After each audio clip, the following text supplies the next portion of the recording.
Assalamualaikum warahmatullahi wabarakatuh. Ketemu lagi dengan saya, Ayusa Desdanela, dengan NMP 50262411116.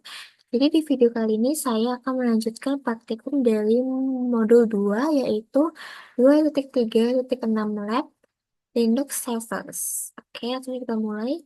Oke, jadi di lab 2.3.6 ini kita akan menggunakan yang namanya Linux Command Line untuk mengidentifikasi server yang lagi berjalan di komputer kita. Oke, ini terbagi menjadi dua bagian. Yang pertama servers, yang kedua using telnet to test TCP services. Oke, kita menggunakan security workstation, virtual machine.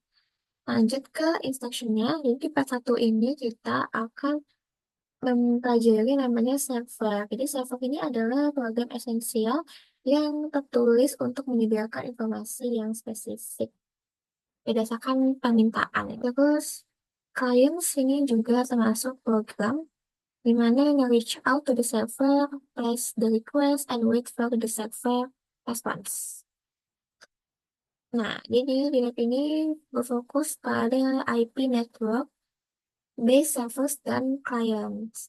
Langsung kita ke step 1, ini kita akan mengakses the command line. Pertama, kita akan login dulu ke Cyber. Jadi kita login ke Cyber Ops dengan passwordnya.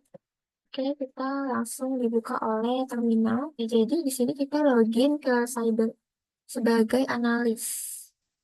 Lalu kita akan ke step 2, yaitu display the service currently running. Di step 2 ini kita akan menggunakan namanya PS command ini untuk state si Cyber Ops Workstation kita.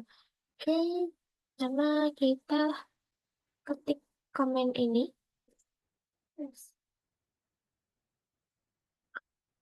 Nah, ini untuk nge-display atau menampilkan semua program yang berjalan di background ini.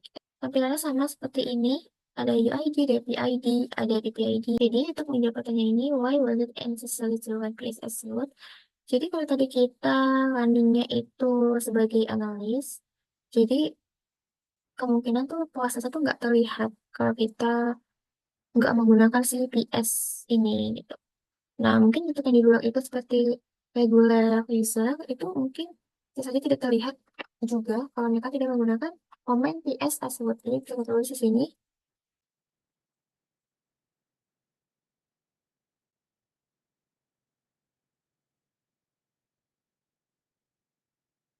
di poin B ini. Jadi PS comment ini itu juga bisa digunakan untuk menampilkan proses-proses hierarki atau tingkatan.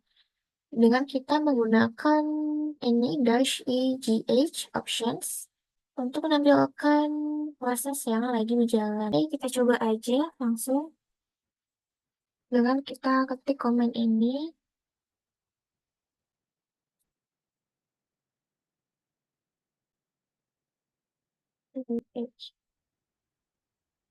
Nah, ini seperti yang dilihat, ini ada bentuk yang melengkung gini ya.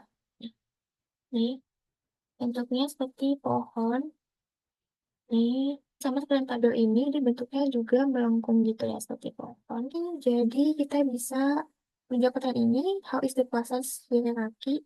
Jadi yang kita menggunakan komen PS tadi ya, dan step EGH itu, kita dapat melihat bahwa hierarkinya atau tingkatannya ini nih, itu bentuknya dengan melengkung atau dengan lengkungan. Oke, lalu kita ke poin C. Poin C ini kita menggunakan komen yang berbeda, yaitu komen net start. Nah, ini adalah alat untuk membantu kita mengidentifikasi network servers yang berjalan di komputer. Jadi, Netstat ini memiliki kemampuan untuk menampilkan si network connection. Oke, kita akan ketik komen baru, yaitu netstat. Nah, seperti ini tampilannya ya. Di sini ada type, ada state, ada foto gitu. Ini sama tampilannya seperti yang di tabel ini. Nah, seperti yang dilihat di sini, ini semua, NetStat ini returns lots of information when used tanpa opsi. Jadi sebenarnya banyak opsi yang bisa digunakan untuk memfilter dan format si output dari si NetStatnya ini. Di mana membuat NetStat menjadi lebih bermanfaat. Lanjut ke poin D, kita disuruh untuk menggunakan NetStat ini bersamaan dengan dash tune up options. Ini untuk mengadjust the output of NetStat. Jadi kita ketik komennya dengan sign ini ya, dash sign. Ketik sudah. Nah, ini muncul ada fotonya, ada local address, foreign address, ada state, ada PID. Di sini kita ditanya apa arti dari dash T, dash U, dash N, dash A, and dash P options di NetStat ini. Untuk menjawab pertanyaannya, kita bisa menggunakan main NetStat ini. Nah, muncul ini ada manual page NetStat. Ini kita bisa cari jawabannya. Nah, di sini ada options yang dimana terdapat pengertian dari dash C, dash E, dash O, dash P ini ada dash A ini berarti all. Jadi menunjukkan listening and non-listening sockets. Kita tulis di sini.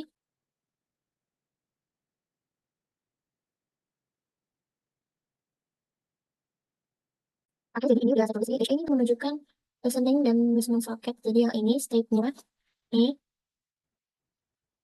listen random listen. Terus ada dash N itu menggunakan membalik output. Terus ada dash P ini menunjukkan CPID-nya ini. PID ini ada dash T ini shows TCP. Oke, selanjutnya pertanyaan ini apakah berurutan ya? Option singleton to net start ini. Ini kita coba lihat tab itu. Ini enggak ya, ternyata ini enggak berurutan. Tidak. Oke, next. Nah, ini sudah lihat dia first column-nya ini contohnya ada TCP, terus ada UDP, terus the third column ini di IP address ya ini tuh. Ini di IP address yang berawal dari 0.0.0.0. Terus kolom keempat ini menggunakan the same socket, tapi dia sama memakai 0.0.0.0 gitu. Terus kalau yang kelima ini menunjukkan state-nya. Jadi dia listen atau no listen gitu. Terus yang keenam ini menunjukkan PID. PID atau program. Oke, kita jawab pertanyaan ini. Berdasarkan let's start dari yang poin 8 tadi, ada apa apa proses yang berjalan di port 80. Oke, kita lihat dari si connection status protokol MPID-nya. Kita lihat di port 80 itu ini ya. Nah, ini itu fotonya TCP. Bisa tulis. Lalu untuk state-nya, ini dia listen.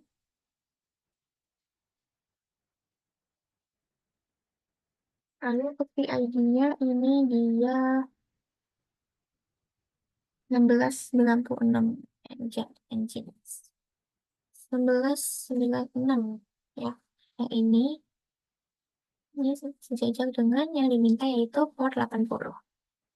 Oke, ini while port numbers are just a convention, kita bisa nebak ke apa jenis dari service yang lagi dijalanin di port 80 TCP ini.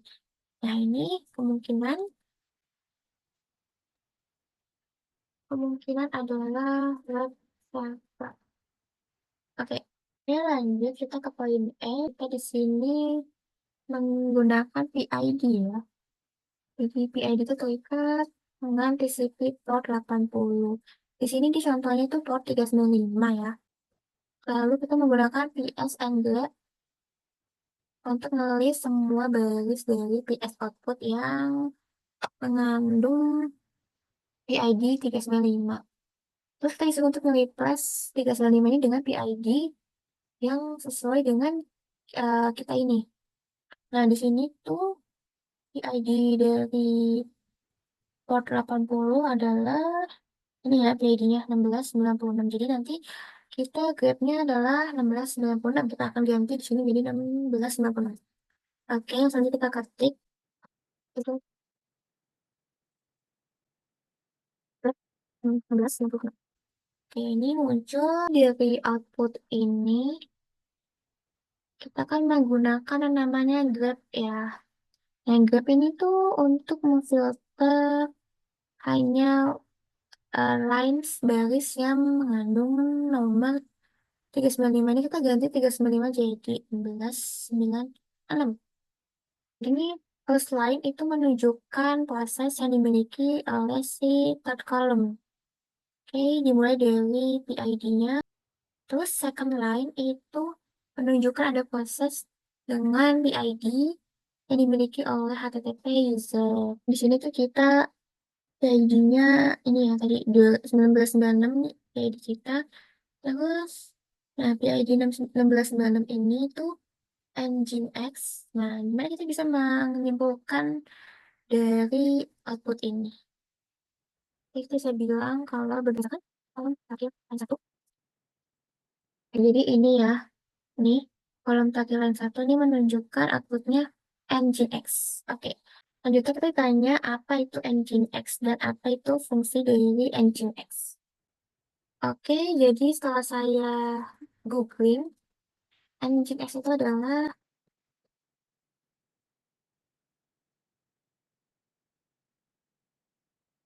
nah, jadi web dari Nginx ini terkenal karena stabil, terus memiliki tingkat performance yang tinggi dan minim mengonsumsi sumber daya. Pertanyaan selanjutnya, the second line itu menunjukkan proses 396 yang dimana dimiliki oleh user bernama HTTP dan punya proses number 395 sebagai orang tuanya atau parent prosesnya. What does that mean? Is this common behavior? Jadi ini tuh maksudnya adalah Nginx.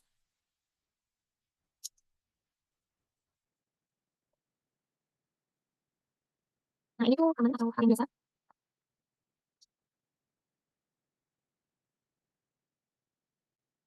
Ini adalah last questions dari part satu. Kenapa baris takil ini menunjukkan grade 395? Ini kalau kita berarti grade 1696. Nah, karena di sini kan kita awalnya fokusnya ke port 80 kan. Nah, port 80 ini itu memiliki PID 1696 sehingga menghasilkan grade 1696 juga gitu. Jadi kita bisa ketik.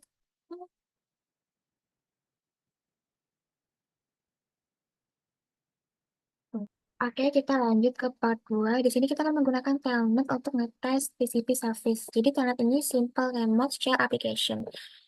Telnet ini insecure karena dia tidak menyediakan encryption. Telnet protocol operates di port 23 using TCP by default. Telnet client allows for a network analyst to quickly assess the nature of a specific server. Kita lanjut aja ke part 1. Jadi engine X ini tuh ditemukan sedang berjalan dan assigned to port 80 TCP. Oke, terus kita di sini akan menggunakan telnet untuk menghubungkan ke localhost di port 80. Langsung aja ketik komennya. Oke, jadi ini kita bisa mencoba untuk menggunakan telnet dengan port 22 ini. Jadi port 22 TCP ini tuh assigned to SSH service. Jadi SSH allows an administrator untuk connect ke remote komputer secara aman gitu. Oke, kita ketik. Oke, jadi kita ketik ini. Hmm, Sembarang aja sebenarnya. Oke, sama ya, connection closed by foreign host. Terus kita untuk menjawab pertanyaan ini, kita harus mengganti portnya menjadi 68. Oke, kita ketik lagi download.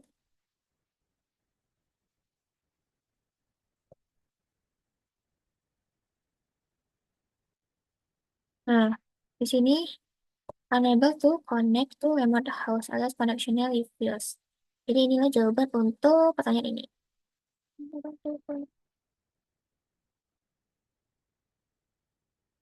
Oke, jadi kita sudah selesai menjawab pertanyaannya, lalu kita akan menjawab pertanyaan reflection.